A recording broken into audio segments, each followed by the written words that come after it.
அதிமுகவில் தொடர்வதா அல்லது அரசியலிலிருந்து முற்றிலும் விலகுவதா என்பது குறித்து முன்னாள் அமைச்சர் சி விஜயபாஸ்கர் தனது ஆதரவாளர்களுடன் முக்கிய ஆலோசனை நடத்தியுள்ளார். புதுக்கோட்டை மாவட்டம் இலுப்பூரில் உள்ள அவரது இல்லத்தில் நடைபெற்ற இந்த கூட்டம் அதிமுக வட்டாரங்களில் பெரும் கவனத்தை ஈர்த்துள்ளது. கட்சியின் தற்போதைய அரசியல் சூழ்நிலை மற்றும் எதிர்கால நகர்வுகள் குறித்து ஆதரவாளர்களுடன் நீண்ட நேரம் விவாதித்ததாக தகவல்கள் வெளியாகியுள்ளது.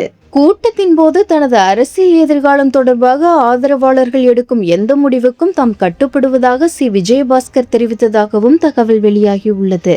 நேற்று வரை தனித்த அரசியல் நிலைப்பாட்டில் இருந்ததாக கூறப்பட்ட எஸ்.பி. வேலுமணி தற்போது எடப்பாடி பழனிசாமியுடன் இணைந்து செயல்பட தொடங்கியுள்ளார். இந்த மாற்றமானது அதிமுகவின் உள்கட்சி சமன்பாடுகளில் முக்கிய திருப்பமாக பார்க்கப்படுகிறது. இதையடுத்து சி விஜயபாஸ்கர் மற்றும் சி வி சண்முகம் ஆகியோர் மட்டும் இன்னும் தனித்த அரசியல் பாதையில் இருப்பது குறித்து கட்சி தொண்டர்கள் மத்தியில் விவாதம் அதிகரித்துள்ளது. தற்போதைய சூழலில் அதிமுக தலைமையுடன் இணைந்து செயல்படுவாரா அல்லது புதிய அரசியல் முடிவை எடுப்பாரா என்ற கேள்வியும் எழுந்துள்ளது.